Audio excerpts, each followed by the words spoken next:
নমস্কার। খবরের চৌরাস্তা চ্যানেলে আপনাদের স্বাগত।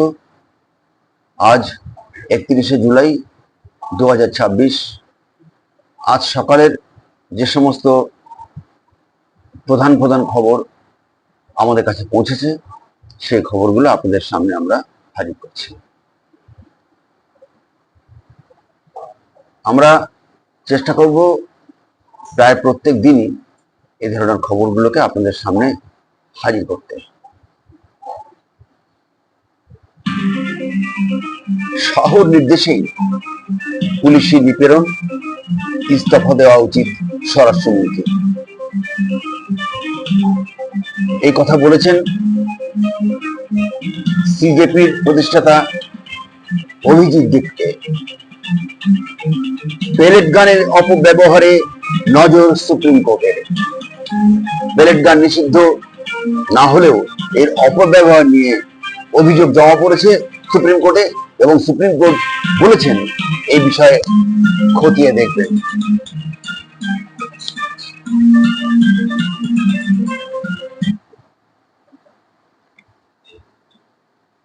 আমরা পরের খবরে আসব। বিজেপির 2.5 মাসেই নারী নির্যাতনের 48টি ঘটনা ঘটে গেছে। এই খবর যখন আপনাদের কাছে বলছি তখন সারা রাজ্য জুড়ে বিজেপির এই 2.5 মাসের শাসন চলাকালীন অবস্থায় ধর্ষণ, খুন এবং রাহাজানি চলতেই থেকেছে। যদিও কথা ছিল যে রাজ্যে আইনের শাসন বলবৎ হবে, কিন্তু সে আইনের শাসন এখনো পর্যন্ত অধরা থেকে গেছে। এটা আজকের মূল খবরগুলো আপনাদের সামনে হাজির করলাম। আমরা পরবর্তী খবরে যাওয়ার আগে আপনাদের বলে রাখি যে আপনারা চেষ্টা করবেন আমাদের এই চ্যানেলটিকে সাবস্ক্রাইব করতে এবং যতটা সম্ভব এই চ্যানেলের যে খবরগুলো আছে বা যে সমস্ত ভিডিওগুলো আপনাদের কাছে পৌঁছাবে সেগুলো আপনারা যদি লাইক করেন এবং নিজেদের মতামত এই বিষয়ে দেন তাহলে আমরা উপকৃত হব। একটি বড় খবর হচ্ছে যে বারুইপুরের এনকাউন্টার, এই ব্যাপারে হাইকোর্ট রিপোর্ট তলব করেছে। আজকের প্রথম সারির সমস্ত সংবাদপত্রেই এই খবরটি আছে এবং এই বিষয়ে হাইকোর্ট অত্যন্ত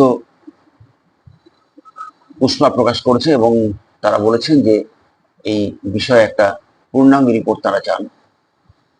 বিষয়টি বিতর্কিত বলে দাবি করা হয়েছে, কেননা যেহেতু এই বিষয়ে বিরোধীদের মধ্যে অনেকেই ভিন্ন মত পোষণ করেছেন, সে কারণে এটা হাইকোর্টে বিচারের জন্য যায় এবং হাইকোর্ট রিপোর্ট তলব করে। আপনারা জানেন ইতিমধ্যেই বারুইপুরের ঘটনায় এনকাউন্টার করা হয়েছে এবং সেই ঘটনায় যে মৃত তাকে মূল অভিযুক্ত বলে সরকারের তরফ থেকে নির্দিষ্ট করা হয়েছে। তার নাম ছিল প্রভাস মণ্ডল।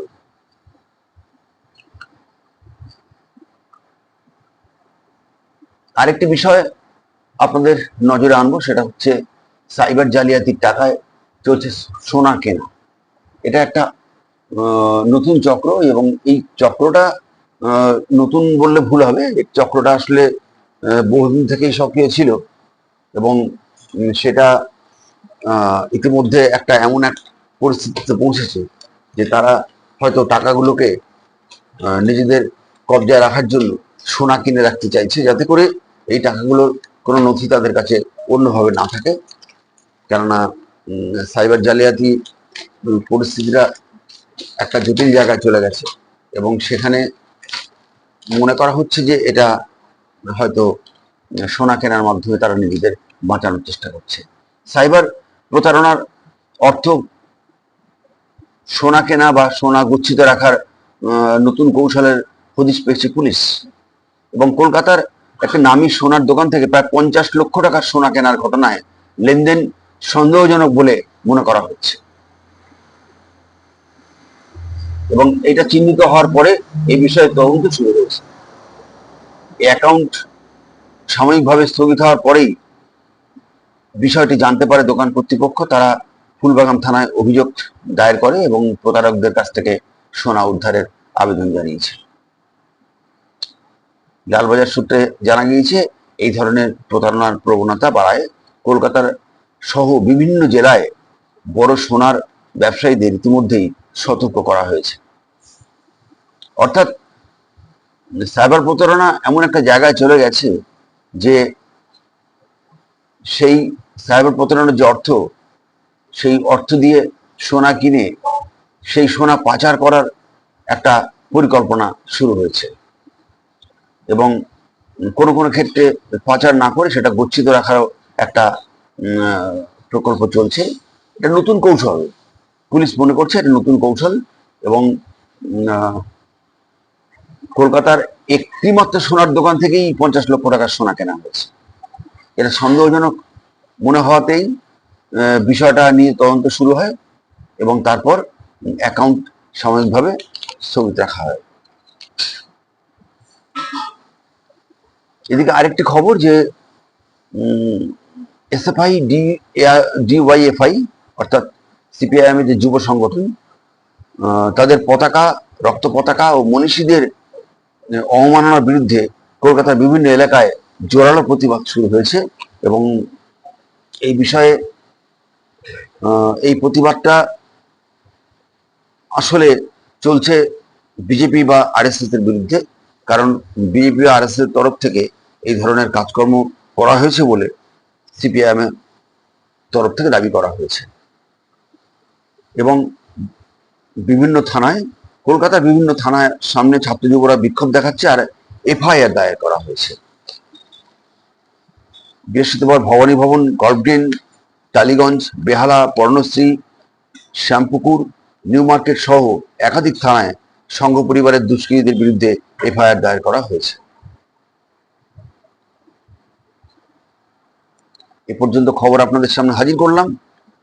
আমরা পরবর্তী দিনের খবরের অপেক্ষায় থাকবো। ভালো থাকবেন।